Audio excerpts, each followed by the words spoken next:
Underlining the importance of a well-functioning HRD ministry in nation building, Ansari, UGC member on Friday, highlighted various fronts where present HRD minister's performance has been far from satisfactory and also accused the ministry of unnecessary interference. Even though we overlook the educational background of our HRD minister Smriti Irani as far as the performance of the ministry is concerned, that is also not satisfactory, said Ansari, adding there are a number of policy decisions that were taken in an arbitrary manner.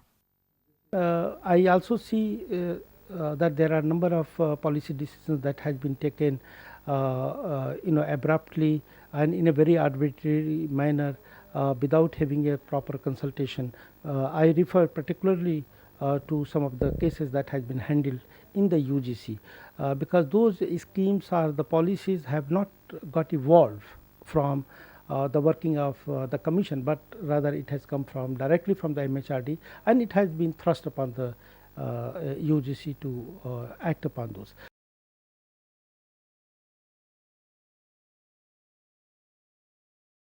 I would say that this is unfortunate that we have not been able to identify the competent ministers, I mean the persons who have adequate educational qualification and experience to do that. In the first case, the MHRD minister has already said that one should not look at her qualification, rather see the work, and we see insofar as the work is concerned, that is also not very satisfactory.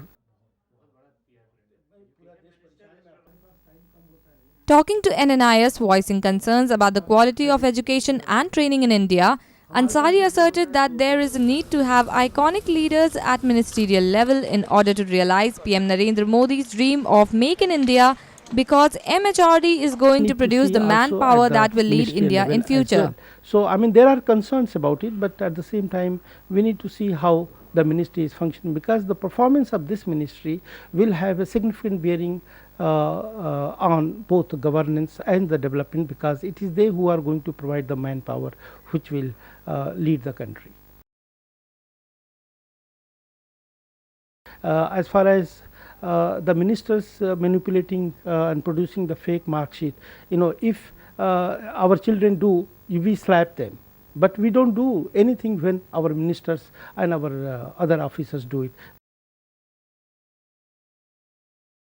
Most universities, they suffer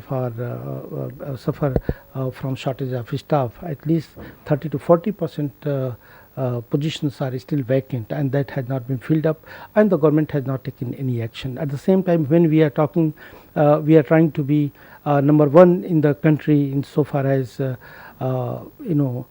promoting the idea of Make in India, and we see that most of our graduates who pass through, they are unemployables, because of the poor education and training, and nothing much has been happening. So I see that we are pursuing the ideals of improving governance and development, but at the same time those who are going to be part of this, that is the graduates in the professional and technical disciplines, they do not have the technical and professional capabilities to contribute to the process of production and productivity, and therefore those are the real concerns to which the MHRD need to reflect upon.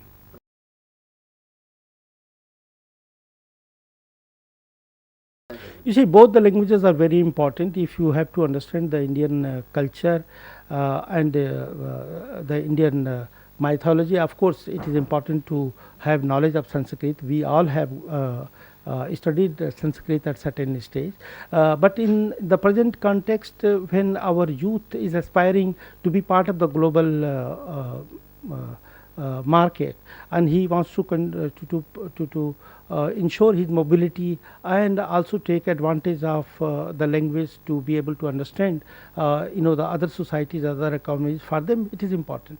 So I think it is a kind of empowering act to include the foreign languages, particularly in the context of globalized environment. Powered by NNIS.